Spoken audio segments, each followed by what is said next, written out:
and also Campylobacter because there's an association of the Guillain-Barré syndrome with Campylobacter. Let's then look at the bacteria and what they tend to be associated with. You're talking about bacillus species, fried rice, meats, and vegetables for bacillus species, whereas Campylobacter, we're talking about poultry, raw milk, and cheeses.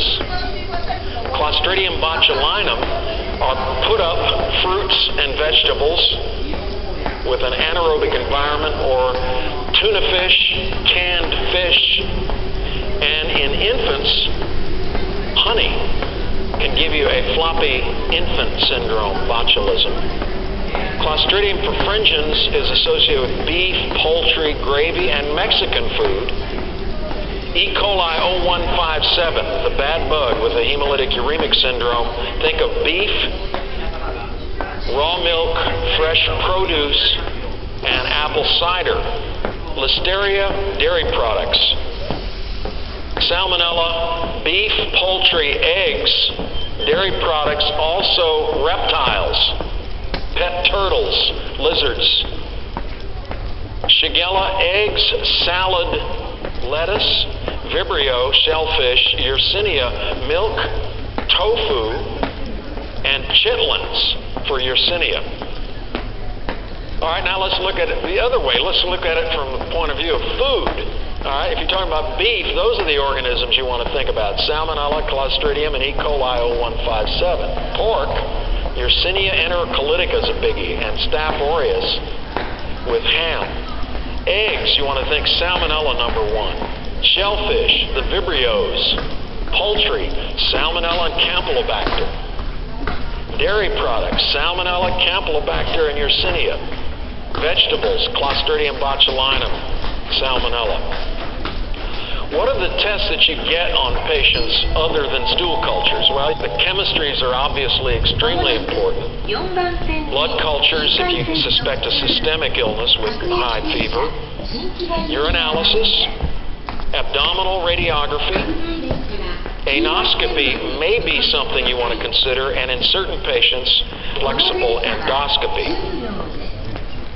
And all that is diarrhea and fever is certainly not infectious. It could be ischemic bowel disease that we're looking at, laxative abuse, partial obstruction, Whipple's disease, pernicious anemia. Think how much diabetes we see and how many patients have nocturnal diarrhea with fecal incontinence. Malabsorption, small bowel diverticulosis, scleroderma can present with a GI manifestation, celiac sprue, and of course, as I mentioned, inflammatory bowel disease. Which of the following is the best for replacing fluids and nutrients in acute watery diarrhea? Is it Coca-Cola, Pepsi-Cola, Gatorade, or chicken with rice soup? Well, let's look.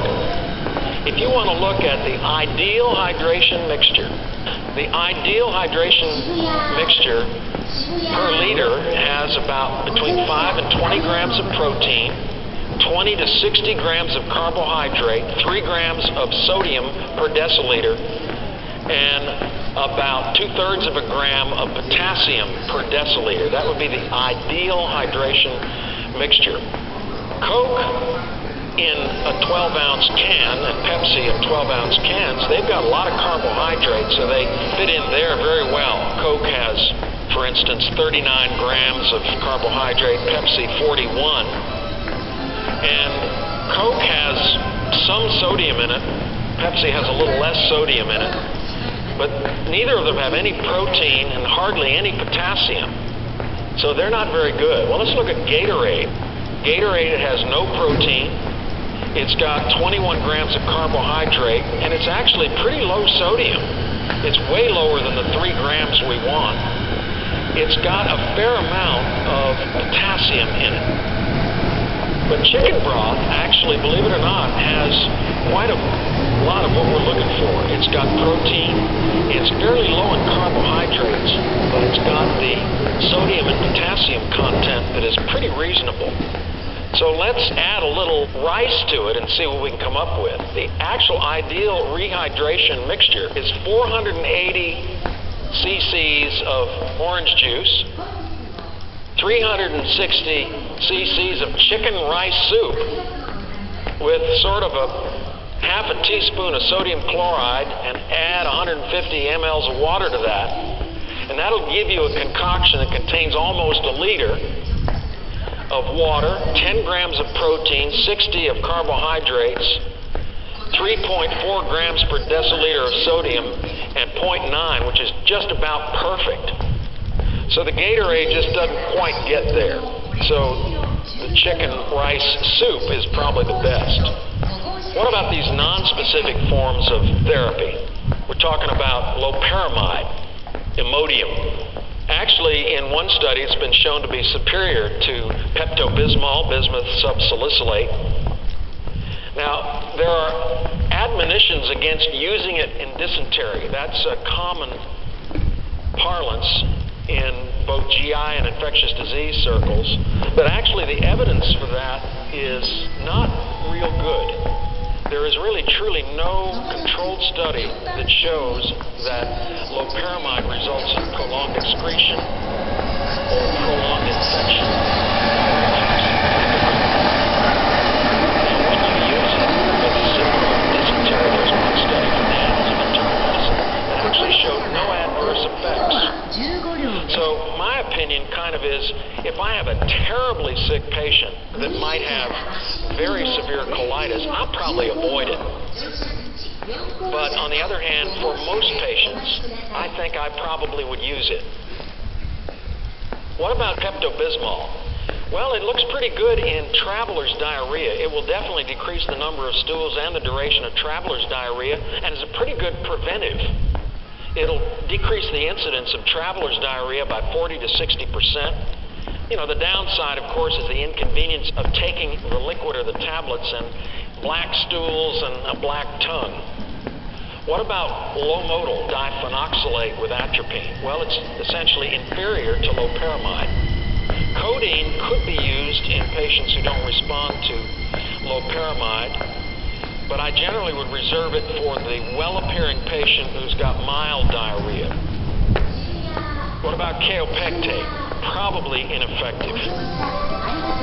Antibiotics should generally be given to patients suspected to have bacterial diarrhea.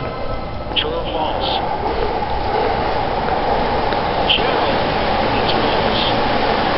There are certain problems with using antibiotics, the side effects, the superinfections, and the worry about inducing disease-producing phages by antibiotics, such as shigatoxin phage that can be induced by quinolones.